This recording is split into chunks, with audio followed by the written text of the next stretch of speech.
La Team KO est finie. Oui, vous l'avez bien entendu, on en a parcouru du chemin. Énormément.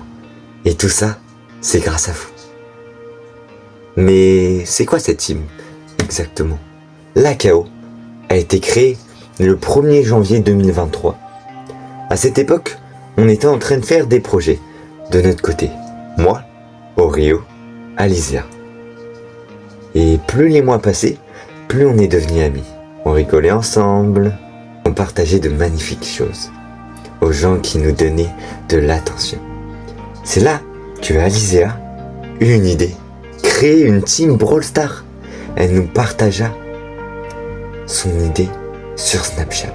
Et on était emballés à l'idée du projet. Alors on s'était investi du mieux que l'on pouvait, en créant un nom, des objectifs, et puis on se posait la question, qu'est-ce qui la rendrait meilleure que les autres teams? Et la réponse était vite trouvée, bien sûr, la bienveillance. Je pensa directement à ça. Une team où l'on pourrait prendre soin de l'autre, en se demandant si ça va. En créant des événements qui nous fassent kiffer, tout en partageant tous notre joie de vivre. Alizia s'occupa des logos et de nos nouvelles PDP qui allaient être bientôt prêtes. De son côté, Oreo lui prépara un teaser où il montra juste le logo de la team. Le 22 décembre 2022 sur son TikTok. Et moi aussi, je faisais la même chose. Tout le monde était hype à l'idée du projet et personne ne savait ce que ça allait être. C'est ça qui était fou. Alors, une fois nos nouvelles PDP prêtes, grâce à Alizia, et le logo aussi, qui avait été annoncé, on décida de faire chacun un montage qu'on postera le même jour, une fois fini. Le 1er janvier 2023, on sortit enfin notre plus grand projet. On était tous excités à l'idée de voir vos réactions. La KO, Kyoya, Alizia, Oreo. Les initiales de nos pseudos nous représentaient chacun. La bienveillance pour Kyoya. La préparation et l'inspiration pour Alizia. Et la réactivité et l'enthousiasme d'Oreo. On commença à créer des événements, à se parler, et plus le temps passait, plus les gens venaient. Et les personnes trouvaient des objectifs entre eux, et de nouvelles amitiés se créèrent. Et ce fut le début d'un prime pour nous trois. Le 24 mars 2024, j'eus l'idée de créer ce qu'on appellera la journée de la bienveillance. Un jour pas comme les autres, où le but c'est de pouvoir dire du positif d'une personne dans le club, pour que le club reste en bonne entente, quoi qu'il arrive. L'idée, aussi, était de montrer aux gens à quel point ça fait du bien de donner de la joie aux autres. Et on a fait tout ça jusqu'en 2025, où le club eut une période d'inactivité. Et nous aussi, à vrai dire.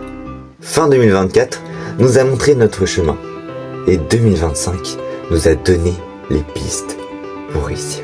Moi, Kyoya, je suis pris par plein d'activités en ce moment. Là, dont le tir à l'arc, la natation et l'escalade, où je m'épanouis jusqu'au moment où je réalise que je ne veux plus trop jouer à Brawl Stars pour profiter de ma vie. Alizia, on l'a un peu perdu de vue. J'imagine qu'elle est heureuse, et je l'espère infiniment, dans sa vie. Et puis aussi, on s'est un peu séparés pour plusieurs raisons, qu'on ne dira pas forcément dans cette vidéo.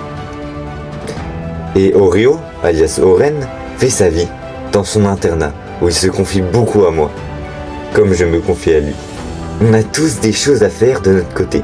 Alors un jour, Oreo reçoit le message d'un abonné qui lui dit que la team n'est plus celle qu'elle était avant et qu'elle est en train de mourir.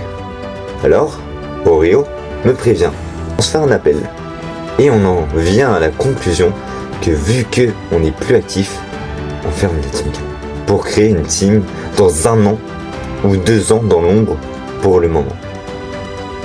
pour créer des projets pour le futur de demain. Le 2 octobre 2025, Oreo poste sa vidéo où il explique que la team va faire une grande pause et que pendant cette pause, la KO du club Brawl Stars sera supprimée. Bien sûr, pas mal de gens sont tristes, en fait tout le monde, mais au fond on fait ça pour mieux revenir. Et pourtant on a reçu des messages en nous disant que c'était égoïste de faire ça. Mais moi et Oreo, on préfère reprendre la team plus tard, pour la faire évoluer que de la faire mourir. Les risques sont que des gens pourraient venir et insulter les gens, sachant que nous ne pouvions pas donner le rôle de président à n'importe qui, car nous préférerons que le club ferme pour mieux revenir, que à cause d'un drama. Sur le long périple, nous, jeunes aventuriers, nous reviendrons, avec des événements et de nouvelles personnes. Ça, nous vous le promettons. Merci d'avoir regardé la vidéo. Et moi, je vous dis que c'était Kyoya. Et maintenant, vous en savez plus sur l'avenir de la team.